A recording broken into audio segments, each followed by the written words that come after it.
ఏలూరు జిల్లా పోలవరం సార్వత్రిక ఎన్నికలు జరగనున్న నేపథ్యంలో పటిష్టమైన బందోబస్తు ఏర్పాటు చేపడుతున్నామని, సమస్యాత్మక కేంద్రాల వద్ద ప్రత్యేక చర్యలు తీసుకుంటున్నామని పోలవరం డీఎస్పీ సురేష్ కుమార్ రెడ్డి తెలిపారు. డీఎస్పీ కార్యాలయంలో గురువారం మాట్లాడుతూ, త్వరలో జరగనున్న ఎన్నికలలో ఓటర్లు ప్రశాంతమైన వాతావరణంలో తమ ఓటు హక్కును వినియోగించుకునే విధంగా అవసరమైన బందోబస్తు ఏర్పాట్లు చేస్తున్నామని అన్నారు.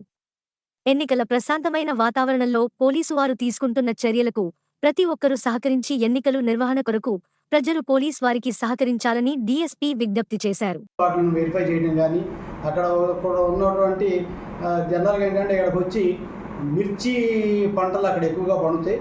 వాళ్ళు వచ్చి మిర్చి కూలీలుగా షెల్టర్గా ఉండి కొద్ది రోజుల కాలం గడిపి తర్వాత మళ్ళీ తిరిగి వెళ్ళిపోయే అవకాశం ఉంటుంది. లేదంటే ఇక్కడ ఏదైనా ఆపరేషన్ చేసే అవకాశం ఉంటుంది. కాబట్టి మిర్చి రైతులందరికీ కూడా, కాంట్రాక్టర్లకి రైతులందరికీ కూడా మేము క్లియర్గా చెప్పాము. కొత్తగా బయట నుంచి వచ్చిన వ్యక్తులు ఎవరికి ఆశ్రయం ఇవ్వద్దు, పనుల్లో పెట్టుకోవద్దు. ఏదైనా ఉంటే మా కన్సర్న్ పోలీస్ స్టేషన్కి ఇన్ఫార్మ్ చేస్తే వాళ్ళ వ్యక్తులను వెరిఫై చేసిన తర్వాత మేము వాళ్ళని పెట్టుకోమని చెప్పాము. అలాగే ఆ ఏరియాలో కూడా, నిర్వాసిత గ్రామాల్లో కూడా కొన్ని గ్రామాలు ఖాళీ చేసి వెళ్ళిపోయారు వేరే ప్రాంతాలకి. ఆ ఇళ్ళు అట్లాగే ఉన్నాయి. ఆ ఇళ్లలో కూడా ఉండటానికి అవకాశం ఉంటుందని కొంతమంది సమాచారం చెప్పిన దాని మీద కూడా, వాటి మీద కూడా కూంబింగ్ ఆపరేషన్స్ స్టార్ట్ చేసాము.